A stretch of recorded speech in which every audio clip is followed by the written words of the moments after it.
क़यामत वाले दिन अमाल में सबसे भारी चीज लोगों का अखलाक होगा, और उसके लिए रसूल सल्लल्लाहु अलैहि वसल्लम की तालीमात ये है कि दोस्तों के साथ तो था ही था, लेकिन दुश्मनों के साथ भी आपका एक उससे सलूक था। इंसानों के साथ तो था ही था, जानवरों के साथ एक उससे सलूक था।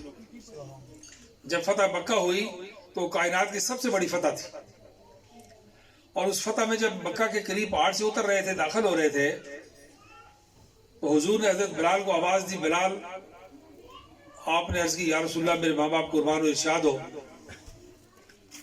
उन्होंने आपने फरमाया कि बिलाल फौजों का रास्ता तब्दील करो। वो कायनात की पहली फतह थी, सबसे बड़ी फतह थी। कायनात के सबसे बड़े जर्नैल, दुनिया की सबसे बड़ी निजाम को तबाह बर्बाद करके मुसलमानों की पहली फतह थी, ना फतह फतह मुबीना। उस जर्नैल ने उन जनरल कह रहे हैं अपने एक सिपाही को कि रास्ता, फौजों का रास्ता तब्दील करो। आज की या रसूलल्लाह मेरे माँ बाप कुर्बान हो, हुक्म की तामील होगी, लेकिन आज तो रास्ते में कोई रुकावट नहीं है। सब मक्का के जो सरदार हैं, कुफार मक्का हैं, वो हाथ पांव बांध के बैठे हुए गर्दन उतरवाने के लिए, और माफी के तलबगार दरख्वास्तगार बैठे हैं। आज तो रास्ते में कोई रुकावट नहीं है। तो आपने क्या फरमाया, जरा इस पर गौर करें। आपने फरमाया बिलाल देखो, वो सामने रास्ते में एक कुतिया अपने बच्चों को दूध पिला रही है। रसूलुल्लाह सल्लल्लाहु अलैहि वसल्लम कायनात की अफजल तरीन शख्सियत, बाद खुदा बुजुर्ग, तो ये किस्सा मुख्तसर, आप तशरीफ ले जा रहे हैं, मुसलमानों को पहली फतह हुआ है, और ये सारे कुरैशी मक्का सब झुकाए गर्दन उतरवाने के लिए बैठे हैं।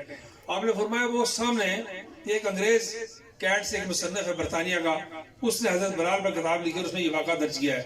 उसने कहा कि आपने फरमाया बिलाल वो देखो सामने कुतिया अपने बच्चों को दूध पिला रही है, और हमारे यहाँ से गुजरने की वजह से उस कुतिया को उठना पड़ेगा। जब वो उठेगी तो उसके बच्चों की दिल आजारी होगी, कुतिया के बच्चों की दिल आजारी होगी, और रसूल खुदा रास्ता तब्दील कर रहे हैं। मुझे बताइए कि अगर मेरी किसी गुफ्तगू से आपकी दिल आजारी हो, अगर मेरे किसी कौल से आपकी दिल आजारी हो, अगर मेरे किसी फेल से आपकी दिल आजारी हो, और हम कहें कि हम हुजूर के साथ निस्बत रखने वाले लोग हैं, हुजूर के चाहने वाले लोग हैं, वो कूड़ा क्रिकेट की बात आपको याद है, खातून फेंका करती थी, एक दिन नहीं फेंका तो आपने कहा तीमारदारी कर लेते हैं। वो जो दुश्मनों के हक में भी कभी न बददुआ करे, जो चोट खाए और कहे खुदा तेरा भला करे, उस नबी के साथ निस्बतों का इजहार करने के लिए हम महफिल मिलाद को मुनक्किद करते हैं।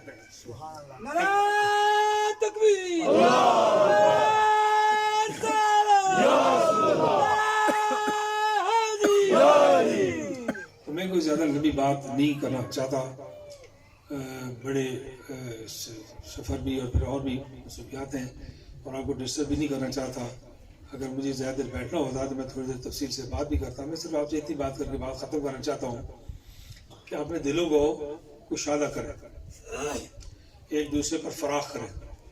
हो हल्का यारा तो बरेशम की तरह नरम, रज़्म हक़ व बातिल हो तो फौलाद है मोमिन, वल्लज़ीना मअहू अशिद्दाउ अलल कुफ़ार रुहमाउ बैनहुम। यानी अल्लाह ने खुद फरमा दिया कि जो मेरे महबूब के साथ निस्बत रखते हैं उनके दिल एक दूसरे पर नर्म है। ये हो नहीं सकता कि हम मसले की जंग भी लड़ें। हाँ, मसलक के पाबंद रहें। मेरा अपना एक मसलक है, मेरा अपना एक पीरखाना है, मेरे अपने एक औराद वज़ाइफ का सिलसिला है। वो मैं गोरे काले हिंदू सिख आस पास गोरे गोरियाँ बैठे होते हैं, जब बहुत मजबूरी होती है तो मैं वो टिक टिक करने वाली तस्वीर से पढ़ने को मैं ज़्यादा मुनासिब नहीं समझता। बुजुर्गान दीन या ज़्यादा पसंद चीज़ नहीं है, इसलिए कि लकड़ी की तस्वीर रख के मैं अपने औराद वज़ाइफ पूरे करता हूँ अल्लाह के फजल से। और किसी कुफर में, इस्लाम में, चीन में, रूस में, अमेरिका में जहाँ होते हैं हम अपना काम करते हैं, उस पर कोई मादत खाई नहीं है, कोई तरद्दुद नहीं है। हनफी फ़िक़ा के पैरोकार हैं, अपने कादरी सिलसिले में मुंसलिक हैं, वो सारे सिलसिले अपनी जगह है। लेकिन सवाल ये पैदा होता है कि ये सारी बातें हमें एक मरकज की तरफ लेके जाती और सारी कायनात के सलासल का मरकज मौला अली मुश्किल कुशा हैं, सारे रूहानी सलासल का मरकज, और उनका मरकज रसूलुल्लाह सल्लल्लाहु अलैहि वसल्लम की ज़ात ग्रामी है। तो सवाल ये पैदा होता है कि इन हालात में ये जो महफिल हैं, इनमें से इस बात पर थोड़ी सी तबलीग भी जरूर करनी चाहिए, गुफ्तगू भी करनी चाहिए, और लोगों को ये पैगाम भी लेकर जाना चाहिए कि अगर मेरे दिल में आप में से किसी के लिए कोई कजी है, बुखल, हाँ किसी बात पर इख्तलाफ है तो वो जरूर है, लेकिन उस इख्तलाफ को बिल्कुल लगाम दे के अपनी हद और कद में रखना चाहिए। वो अफ्रीका में आज़ादी मिली, एक आदमी नाच रहा था, किसी दूसरे के नाक पर जाके हाथ लगी। उसने कहा क्या कर रहे हो? उसने कहा जी मैं थोड़ी सी आज़ादी की खुशी में नाच रहा हूँ। उसने कहा जरूर नाचो, लेकिन मेरी नाक से पीछे पीछे नाचो, मेरी नाक के ऊपर तो चढ़ो कम से कम। तो सवाल ये पैदा होता है कि इस बात का ख्याल रखें कि अगर कुतिया की बच्चे का लिहाज किया जा सकता है, तो फिर जो खुदा और उसके रसूल का कलमा पढ़ता है उसके दरमियान कितनी एक तफरीक जायज़ है, कितने के खिलाफ जायज़ है। इसलिए अपने इख्तलाफात को कम करें, दिलों को कुशादा करें, और दिल साफ होंगे तो हुजूर की मोहब्बत असर करेगी। वरना बस वो सारा साल आदमी गुजरता रहता है और फिर आखिर में पता लगता है कि हाथ कुछ नहीं आया। इसलिए मैं ये गुजारिश करके इसी पर बात ख़त्म करता हूँ कि अल्लाह ताला आपकी इस महफिल को कबूल करे। जो मेहमान ग्रामी तशरीफ लाए, मैं सबके अस्माए ग्रामी देख नहीं सका, इसी तरह मैं आ गया हूँ, प्रोग्राम नहीं था तो वो ज़बरदस्ती आना पड़ा, लेकिन मैं इसको अपने लिए बायस सादत समझता हूँ इस इलाके के लिए। देखिए, इसे कोई तफरी दबा न समझे।